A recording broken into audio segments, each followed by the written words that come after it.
Expressive insights into George VI, the king who didn't want to be king. The greatest honour lies in serving others. King George VI of the United Kingdom.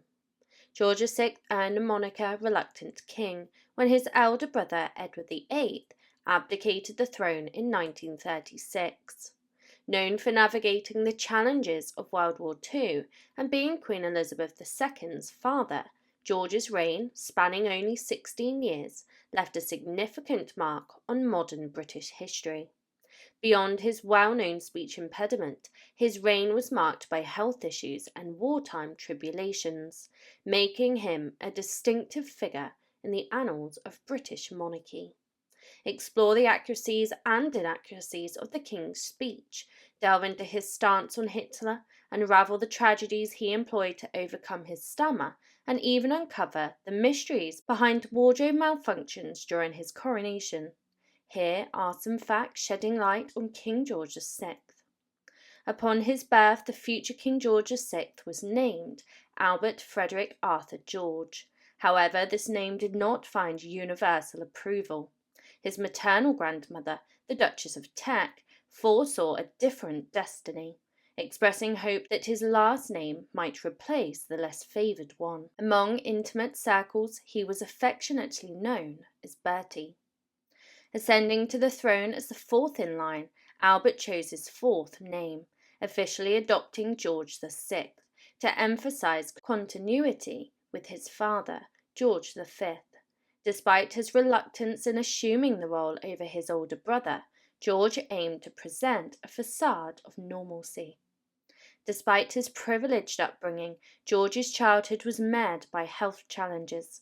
Apart from his well-documented stammer, he grappled with chronic stomach issues and was characterized as easily frightened and somewhat prone to tears.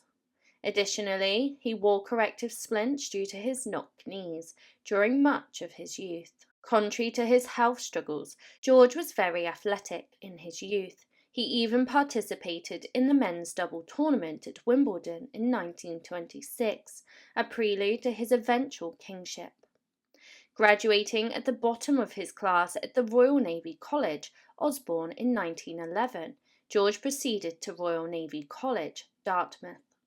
His progression, despite academic challenges, was facilitated by his father's royal status, making examinations a mere formality. Although George served during World War I, his involvement in combat was limited. His persistent health issues, including ulcer problems, necessitated surgery in November 1917. At 25, George earned the moniker Industrial Prince when his father tasked him with representing the Crown on tours of coal mines, factories, rail yards, and other industrial sites. George displayed a genuine interest in the working conditions of his subjects, serving as president of the Industrial Welfare Society.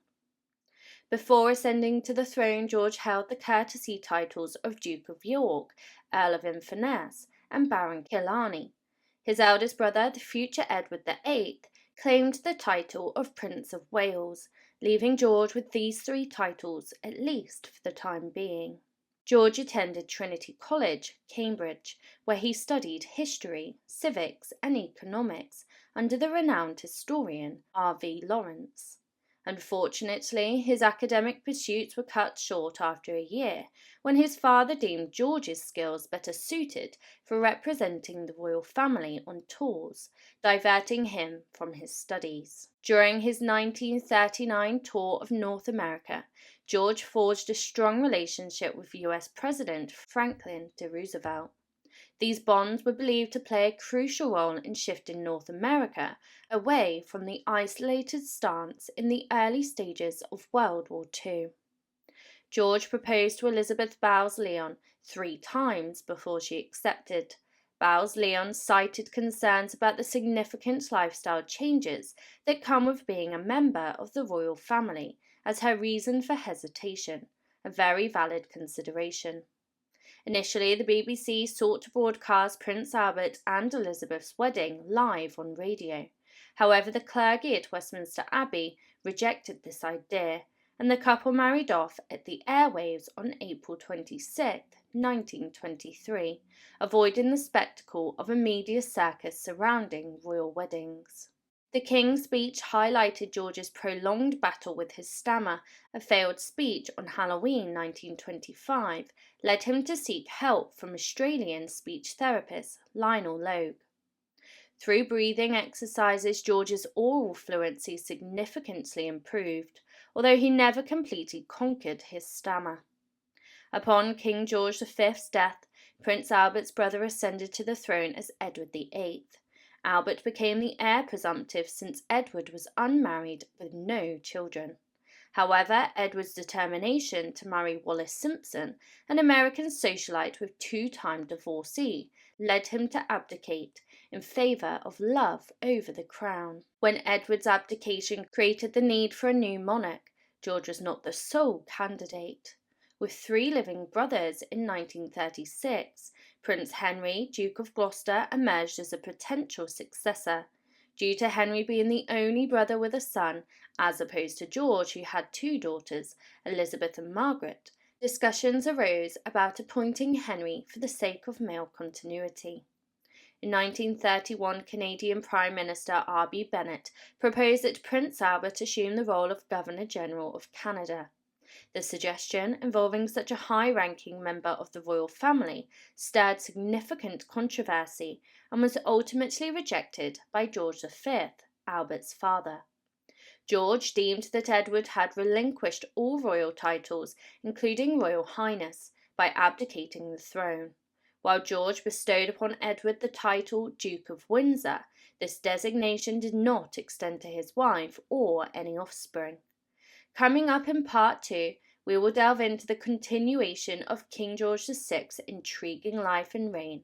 Highlights include the unique circumstances surrounding his coronation, the challenges he faced during World War II, and his pivotal role in the formation of the Commonwealth. We'll also explore the complexities of his royal relationships, health struggles, and the profound impact of historical events on his monarchy. Join us for a deeper exploration of the multifaceted journey of King George VI.